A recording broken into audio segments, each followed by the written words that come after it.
we didn't really figure out how we were going to decide who goes first here. Should we flip a coin? I'll go first. Okay. Fine, I guess we're just going to let that Do you happen. have a coin next to you? I don't. Okay. Hello, and welcome to May the Review Be With You with Nick and Joe. And today we're playing a game. We're playing a game that we just invented. It's called Add It to Your List. And what Nick and I are going to do today, we're going to try and convince each other to add different shows or different movies to your list. We all have a list. We all know what we're talking about when we said this. We're not sure if we'll ever get through the list, but things are constantly being added to it all the time. And Nick and I are going to try and make ours a little longer today and hopefully actually watch that which is on our lists. But before we get to that game, Nick, how are you doing today? Fantastic. Can't wait to convince you to add this incredible TV show and series to your list. Mm-hmm. We'll see. We'll see if you are convincing or not, because that is part of this game, right? And I feel like we've all sort of played this game when we're out socializing and hanging out with different people, and someone cannot wait to tell you about this thing that you've never heard of and you don't care about. And they go on a tangent for the next 10 minutes about why you have to watch this thing that you've never heard of before and have zero interest in, but now it's on your list because you're polite. For the record, Joe's One Piece tangent is way longer than 10 minutes, and yes, I have sat through the whole entire thing before. Not enough drinks on the planet. Well, shame on you. I will save my One Piece pitch for a different day. I don't think I've ever broadcast this on this podcast, but I am a Straw Hat. I love One Piece. I live and breathe it. I'm going to turn this room into a One Piece room at some point. Nick doesn't even know what Straw Hat means. Continue your rant, Joe. God. Jesus Christ. We'll get there. Today's not about One Piece, though. Today we're going to talk about, like I said, what shows we think the other should be watching, or movies. And before we get to that, just wanted to get into some things that have happened this week. We just got through the 5th episode of Rings of Power, and we will have a more proper review of the entire season 2 as it concludes.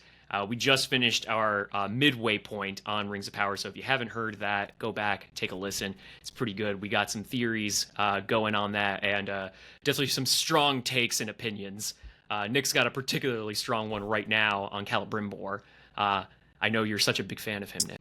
It's essentially all his fault. I've been talking about this on Threads a lot with everybody, and he's not the only one at fault, but the deeper and deeper that they go with these ring making, the worse and worse it gets for this guy. And I just don't I don't think it's going to end very well for him. So yeah, I mean, we know it's not going to, right? Well, but, I like to try to speak for the people who haven't read all the books and all the things that Tolkien has written. So there's a large group that don't know. I'm sorry, who's watching Rings of Power and hasn't seen Lord of the Rings well, yet? You know what I mean. Like, we know what happens, but we don't know like how exactly it happens necessarily. I mean, sure, yeah. I mean, it's kind of like It's kind of like watching the prequels for Star Wars and being like, you know what? I like this Anakin kid and the cut of his jib. I think he's got a bright future ahead of him. Hey, he didn't. Spoiler alert. Well, he sort of did. The lava was very bright. Very bright future. I trusted you. I loved you. We're not doing that right now. We have a specific thing we're doing. Do you think we'll get an "I trusted you" out of Celebrimbor? I hope so. Might, maybe. Oh, that'd be great. I will say, I'm having a fun time with the show. I did not think that we were going to get a reference of Belrog again so early. I really hope we get Belrog at some point this season. Do you think it's just a tease for now, or do you think it's going to be like part of the finale? Man, I have no idea. I think there's so many. I mean, we know that there's other seasons, right? So it's so tough to gauge what they're going to decide to drop in these last 3 episodes now. So I think it's going to be exciting. I'm wondering when we're going to get the One Ring, when we're going to see that. I don't know. There's speculation that it's soon, but I don't know. I have to believe that it's not this season. I agree. Unless it's already been made. I have a theory that's why like the dwarves are already reacting. Like, or not Celebrimbor, the Lord of Gifts hasn't put anything additional into the new rings. He's just already manipulating people who have the rings on with the One Ring. Interesting. That's my theory. Interesting. I don't know. We'll All see. right. I like it. So in other news this week, the last trailer for Venom 3, The Last Dance, dropped. Nick, you were telling me you have not seen that trailer yet, right? Correct. Yeah, I have not seen it. I enjoyed the first two Venom films, but I didn't love them. So it's not one of those trailers that when it gets released, I'm like, I have to watch this right now. You know, like I'll watch Venom 3. I'm sure we'll review it. I know you're a fan of those films, and like I said, I do enjoy them, but it's not the drop everything kind of trailer for me personally.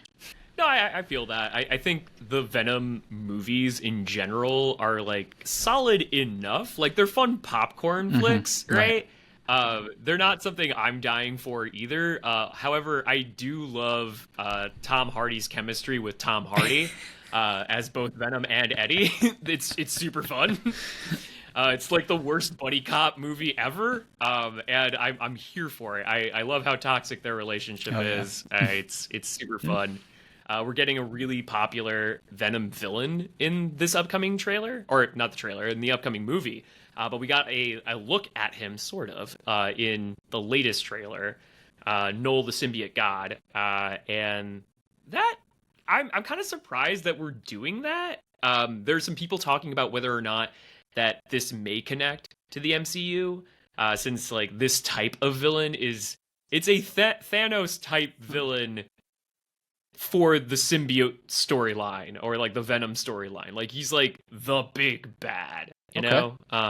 So it feels weird that we're just getting him in this one movie, but we got Carnage in one movie and it was done and over with. So maybe that's exactly what we're going to do again. All right. I don't know. Interesting. In any case, I'm excited. Looks fun. I forgot it was coming out. I completely forgot. I think this is the first year that Sony has had more comic book movies than Marvel has, right? Like, because we've had Madam Web, we're gonna get Venom. Is Kraven coming out this year? I know we've got our trailers for it, but I don't recall off the top of my head if it's actually coming out. I don't remember the dates, but I think it's safe to assume it does come out this year. I think it's towards the end of the year. Yeah, not a whole lot of MCU stuff outside of what were we reviewing just earlier? Deadpool. Oh, yeah. How can I forget? Freaking come on now. One of the best Marvel movies in a long time.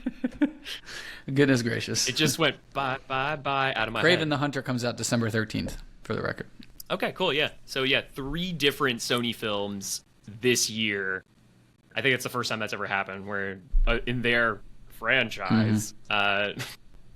They outweigh the Marvel stuff, which I don't know if we're better for that, but that's definitely the timeline we're in. We've got Agatha coming out, though, TV show-wise, for Marvel. That'll be cool. That's right. Oh my God, that's a Marvel project that I wasn't excited for it for a while, and now that I've seen trailers for it, I think that's going to be really cool. I didn't know, so apparently I've learned recently that the Agatha show is part of what Marvel is looking at as like a trilogy of stories, starting with like WandaVision. Then the second is, of course, Agatha all along. And the third apparently will be the White Vision series. And like all 3 of these will like connect in like one solid story, apparently. Which made me a lot more interested in it to know that there is actually like a plan for this. It's not just going to be like a one and done series, Very cool. I mean, it might be, but it connects to something overall, right? Hell yeah. I think the last thing I saw, at least in like comic book movie stuff, there was some news about the Green Lantern show that James Gunn is, of course, trying to get out there, and we are trying to figure out who our Hal Jordan is going to be. Apparently, it's not going to be Josh Brolin. Josh was like, I'm not doing it. You nerds have had enough of me. I'm done. I guess dubstep never dies. So yeah, I'm not sure who they're going to go with for a Hal Jordan, but I don't know. Who would you want to see like in that role? Obviously not Ryan Reynolds. I have no clue. I mostly because I can't get Ryan Reynolds as Green Lantern out of my head. You know, it's got to be a tough role to cast because one of how like poor the attempt was with the Ryan Reynolds Green Lantern, but then two, I think that the success of Ryan Reynolds as Deadpool. And then all of the bad publicity that DC's had doesn't really help casting that role. Like, James Gunn, obviously, fantastic.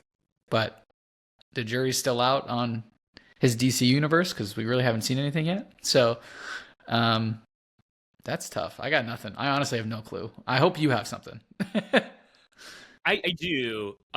So, like, I think that if you're gonna, all right, so if Josh Brolin was being targeted for this, then you need somebody who's like obviously like, you know, able to be like the strong straight man, which like he's very, very good at, right?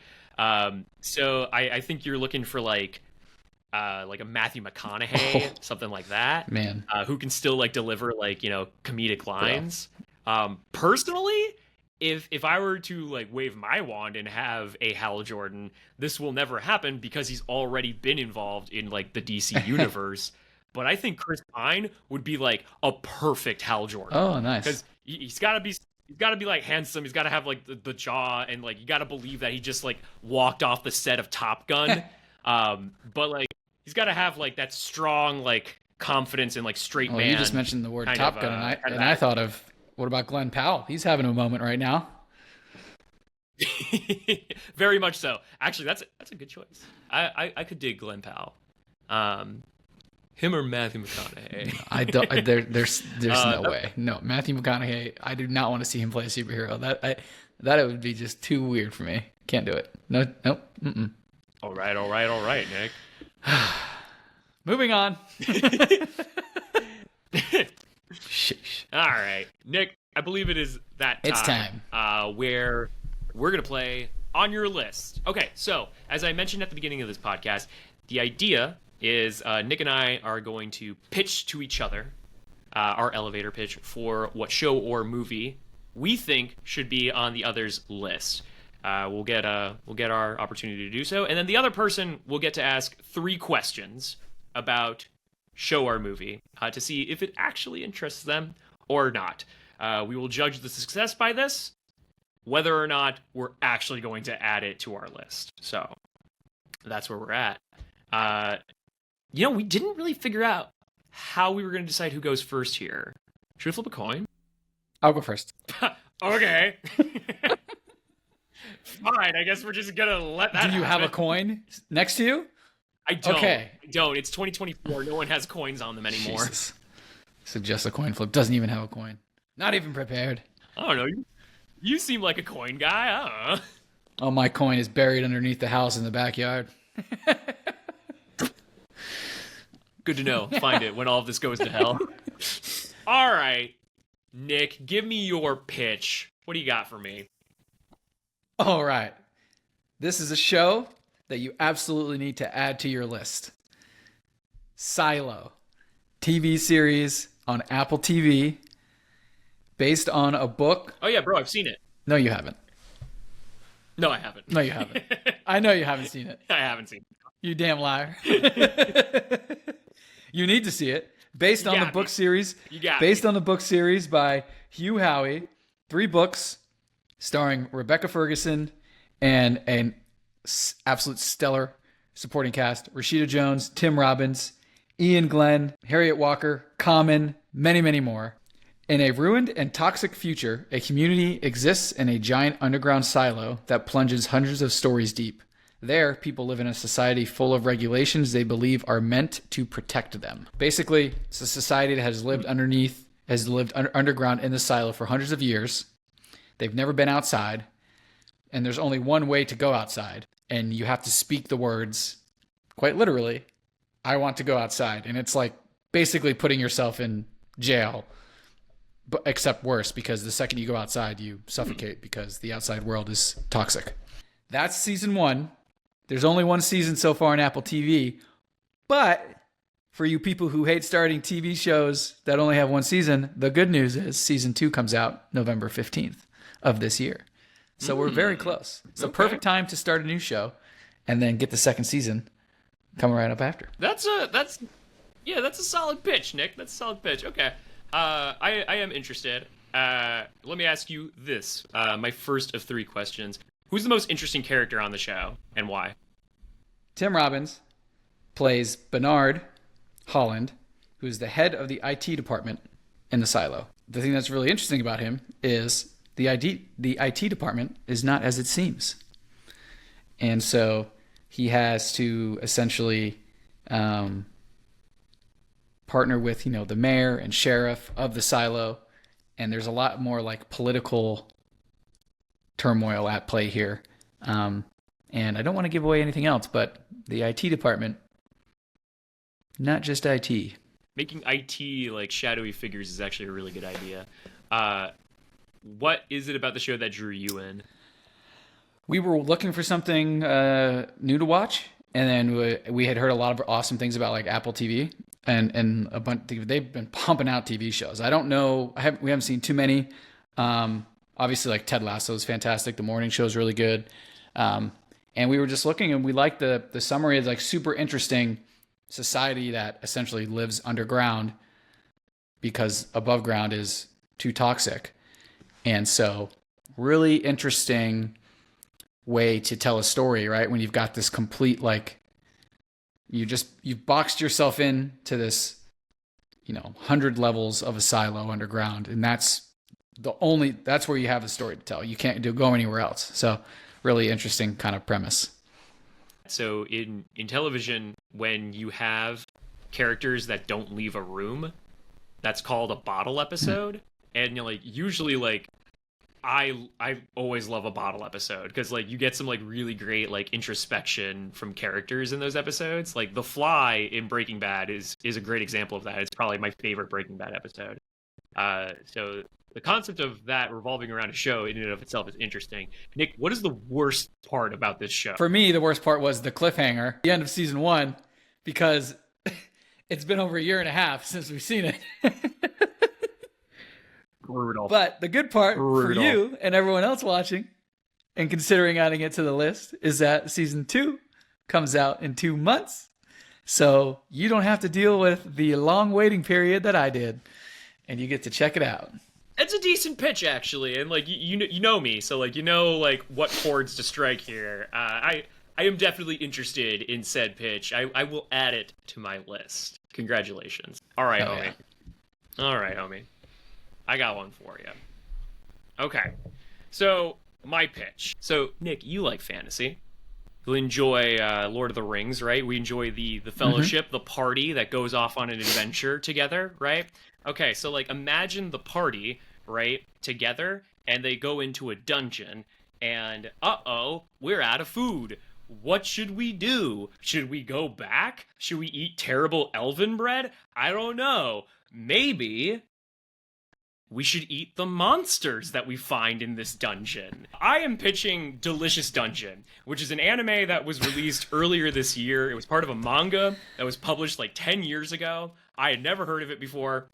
I had just caught wind of this from a friend, and the concept alone I thought was ridiculous, and I was like, you know what? I've raised my eyebrow at that. I'm sort of interested. That's one way to handle a hunger problem, and every episode is exactly as I had stated. As they progress through the dungeon, they find a new monster, and they find a delicious way to cook it. It is both equal parts adventure fight anime, and then also a cooking show. It's both of those things, and it takes the cooking actually very seriously. It's not going to teach you anything as far as cooking goes, but it'll introduce like great cooking concepts. And like looking at the food, I'm like, I would love to eat what they're eating right now. Okay, so the actual like summary of the show is it starts with a party that's deep in a dungeon, and they're fighting a red dragon. And the main character is about to be eaten by said dragon. However, at the last second, his sister pushes him out of the way, and she transports the rest of the party away from the dungeon. She, however, is eaten by the dragon, right? So, because of the properties of this dungeon, apparently, death works a little differently. There is still a chance to save her while she's in the stomach of the dragon. They're playing basically by Dungeons and Dragons rules. Like the whole show is Dungeons and Dragons, but like without the dice. Awesome. So they decide they have to go back immediately to go find her because I think they have a month before she's digested by the dragon. Oh my God. However, they don't have the supplies they need, but the main character suggests, what if we just eat the monsters that we encounter on the way? Now, this is not a normal idea by any stretch of the imagination. Everyone this character says this to is horrified by the idea of eating disgusting monsters. But they meet a dwarf who very much reminds me of Gimli, except he's a savant at cooking. He's basically, if you took Gimli and Carmi from The Bear and combined them into a character, that's who he is. And they're progressing through the dungeon to get back to the dragon, and as they do, they overcome different challenges, and they eat them. Now, you wouldn't think that you could get a whole big plot out of this, but let me tell you, I was very surprised. And with that, I will allow you to ask questions.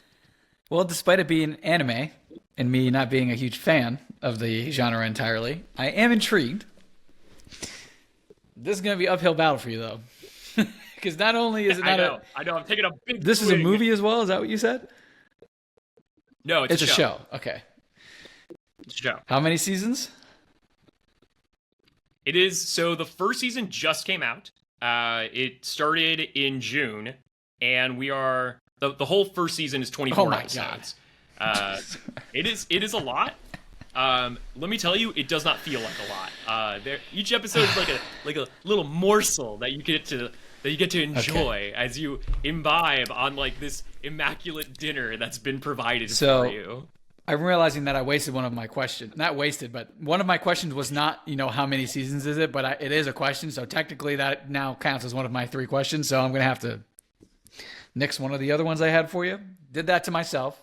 But I feel like the audience and me needed to know what we'd actually be adding to our list since you didn't mention it. Fair enough.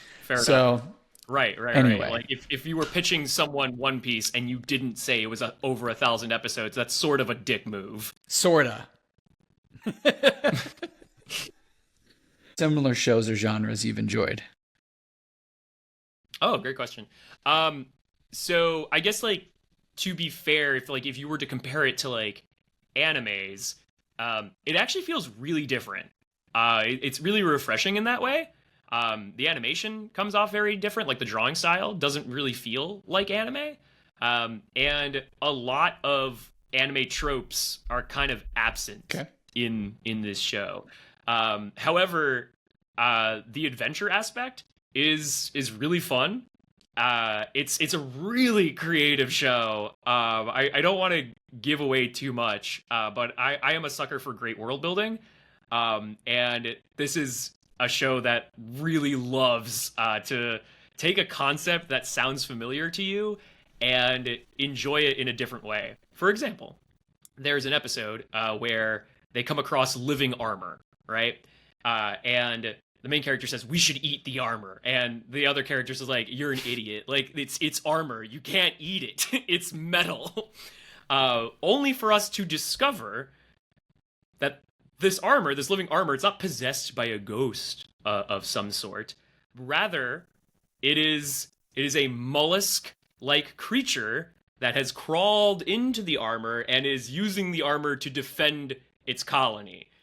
It's basically a hermit crab. It's a hermit crab that has taken over suits of armor. That's brilliant. I love that idea so much. That's so fun. And then of course, they eat the crabs. It's great. So yeah, it's a very creative show and it's very funny. It's not afraid of taking a serious situation and just like stabbing a dumb joke in there. My last question for you. What are the show's strengths and weaknesses, and how do they balance out overall? The show's strength is its characters and it's like dynamic. It's got the main 4 characters have a great energy together. You got your straight man who's your dwarf, and then the other 3 characters are chaos. They are just absolute chaos. And watching them all react to each different dungeon obstacle is just a really enjoyable time, especially when the food is being presented. And there's always a discussion on whether or not it is a good idea to eat a creature at all, because of the implications that you might get sick. And then there's the ethics. Like, they get into the ethics of things. They're like, well, what if it's like a human-esque creature? Like, are we really gonna eat that? It gets into all that, and that's super fun. So I would say the biggest strength is its characters. A weakness is, I don't think as you start the show that you necessarily get a good idea of what the whole story is going to be about. Because like when I started it, I thought it was just going to be like a fun like monster of the week per episode, and it starts that way. Eventually, and I would say this actually plays into a bit of a strength, eventually, there is a very dramatic twist that I legitimately did not see coming. And like, for those who watch way too much TV and movies, like I'm sure you relate to this, eventually you become jaded and it is hard for you to resist predicting what like the ending or the twist of something is going to be, right? I straight up did not see this coming, especially for how delightful this show is. And how dark the twist is. It legitimately hits very hard. It was a great setup. But I would say getting to that point, because like that point is the true hook of the show, I think. It's the true hook of the story. And it's like maybe like, I'd say it's at the halfway mark. So if it's 24 episodes, it's probably around episode 12. I enjoyed like the lightheartedness, honestly. And like at first I just kind of had it on as a background It's a tough show. one. Let me tell you, it's worth it. I will just leave you with this. I would not pitch an anime to you that I did not think you would. That's a good point. I'm gonna put it on my list. Shit, we did it, America. But it's going like we landed a man on the moon. It's going like I'm skipping like 10 spaces, and then I'm putting it at the bottom. You know what I mean? Like, I might fill in some stuff above it on the list, because it's an anime. You're interested, but not enough to stop what you're doing and go watch it. It's not like this is up next on the list. It's on the list, but it's like in times of desperation, or I'm going to watch it by myself, because this is definitely not something I'm going to watch with family. So probably not. So no. definitely just my own, which is good. I need those. That list is actually much shorter. Things I can watch by myself. So it actually helps your case, because it's higher on that list. So may I ask, what was it that I pitched that you were like, I'm sort of interested in that? A cooking show in a dungeon, and it's an anime, and I want to see what kind of delicatessen meals they make up. Okay, I'm interested in the meals, and also I'm starving right now. I'm really hungry and I need food. So like, you're hitting me at the right time. The fact that we're doing this around dinner time was not an accident. It's a weird show, but ultimately very enjoyable. Love it. That made both of our lists. Hopefully it makes yours. Let us know if it actually does. The way to reach out to us, Nick, how can the people talk to us if they want to talk to us? So you can find us on YouTube, of course. Hit subscribe, please. Join us as we continue to talk about our favorite TV shows and movies. We're on Threads. We love having our weekly and daily conversations about whatever's like streaming or new releases, things like that.